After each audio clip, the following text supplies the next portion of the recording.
Ibirori vyo guhimbaza umunsi mpuzamakungu wahariwe kurwanya ingwara y'igisukari wahimbarijwe ku mugwa mukuru w'intara ya Muyinga kw'igenekerezo rya 14 ukwezi kwa 11 2023. Umunsi mpuzamakungu usanzwe uhimbazwa kuri iryo genekerezo nyene.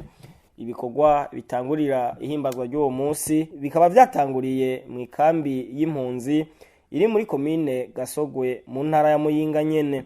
Mu bikorwa vyari bitegekanijwe harimo gupima ku buntu impunzi ziri muri iyo kambi ingwara y'igisukari hamwe n'ivumbuka ry'umurindi w'amaraso. Inyuma yaho ishiramwe mpuzamakungu rijejwe impunzi HCR rikaba ryaratanze ibikoresho kuri bamwe muri izo mpunzi bagendana ingwara ya diabete.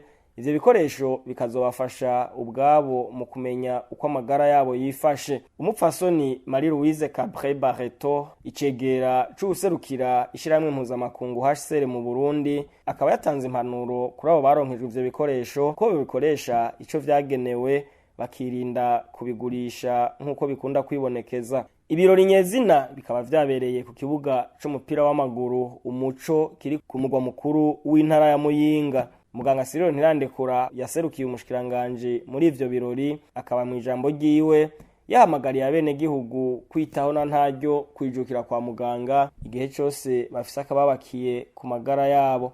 Kurikira ku buryo bwiyaguye ijambo yashikirije ry'uwo munsi. Nagire nshimire mwebwe mwese mwitavye ubutumire bwacu mu kwitaba muri benshi uru rubanza. Banyakubahwa mwese umwe wese mu cubahiro ciwe. Uko umwaka utashe kwigenekerezo rya 14 Munyonyo amakungu ahimbaza umunsi mpuzamakungu wahariwe kurwanya indwara y'igisukari. Icivugo ngenderwako c'uyu mwaka kivuga kiti: umugwayi wese w'indwara y'igisukari aronka aho yivuriza, yigishwe kugira dukingire kazoza. Iki civugo gihimiriza kugwiza ibikoresho vyo kuvura, imiti n'aho abagwayi bivuriza kugira umugwayi wese aronka aho yivuriza, yongere yigishwe ingene afata imiti neza, ingene ahindura ingendo mu kubaho kwiwe kugira abane n'indwara y'igisukari. Banyakubahwa muri ngaha mu vyubahiro vyanyu bene gihugu muri ngaha, nta numwe atazi ko indwara y'igisukari ariyo twita mu kirimi cy'igifaransa diabete ibangamiye amagara y'abanyagihugu ngaha mu gihugu cacu ciza c'u Burundi. Ibiharuro mu mavuriro vyerekanywa n'igisata c'ubushikiranganji bwo kubungabunga amagara y'abantu kijejwe indwara zimara igihe kirekire harimwo diabete, birerekana ko indwara y'igisukari yibonekeza ku rugero rutari ruto.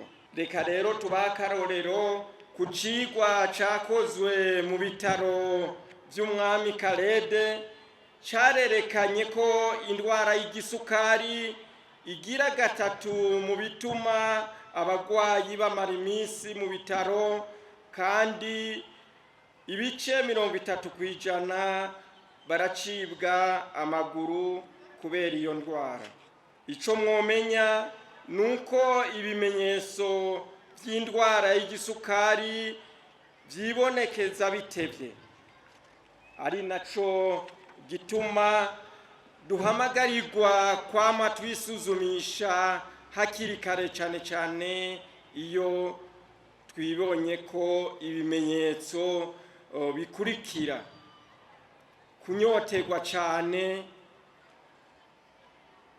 kuja ku mwanda muto kenshi, kumva uburuhe bwinshi, konda mu mwanya muto. Ibimenyetso vya diabete bishobora kumara imyaka myinshi bitaribonekereza kandi umuntu ayigendana. nico gituma kuri uyu munsi duhamagariye abenegihugu kwipimisha hakiri kare, kukaba nkako iyo umuntu atipimishije mu maguru masha ngo yongere avugwe, indwara y'igisukari ishobora gutera ingaruka mbi nk'uruhumyi, indwara y'amafyigo, ivuduka ry'umurindi w'amaraso, gucibwa amaguru biturutse ku bikomere bidakira, hamwe n'ibindi. Iduga ry'isukari mu maraso ni ingaruka ikunda kwibonekeza iyo uwugendana iyo ndwara adakurikirana urugero rw'isukari mu mubiri wiwe, rukaduga atabizi, udutsi dutwara amaraso n'imitsi nsozabwenge ntidusubire gukora neza. Mu bintu bikuru bishobora gutera iyo ndwara ya rwicaruhoze harimwo kutagira imyimenyerezo ngororamubiri, gufungura imfungurwa zitarimwo ya migwi itatu ariyo ndemamubiri, ntanganguvu hamwe na nsanganyangaburo. Banyakubahwa muri ngaha mu vyubahiro vyanyu bene gihugu mwese, leta y'u Burundi ibicishije mu bushikiranganji bwo kubungabunga amagara y'abantu no kurwanya sida buramaze gukora ibitari bike mu ntumbero yo kurwanya iyo ndwara y'igisukari. Aha twovuga gushiraho umugambi w'igihugu wo kurwanya indwara ngendanwa zitandukira, muri izo harimwo indwara y'igisukari, guha ubushobozi amavuriro yose ari mu gihugu kugira ashobore kwakira abagwaye diyabete, gutunganya igitabo kirimwo imigambi yo gukinga no kuvura indwara y'igisukari. Ico gitabo kikaba caranditswe, hasigaye ko gikwiragizwa mu mavuriro.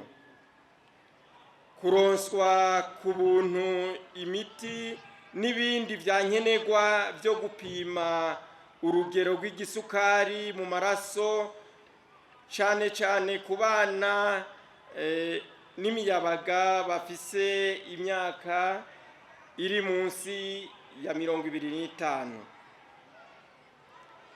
Itunganywa ry'ibikorwa vyo gupima indwara y'igisukari mu gihugu cose, kuronsa amavuriro ibikoresho vyo gupima indwara y'igisukari n'imiti yo kuvura iyo ndwara, kurwanya indwara y'igisukari n'izindi ndwara ngendanywa bikorwa hakiri kare kandi ukabibandanya ubuzima bwose.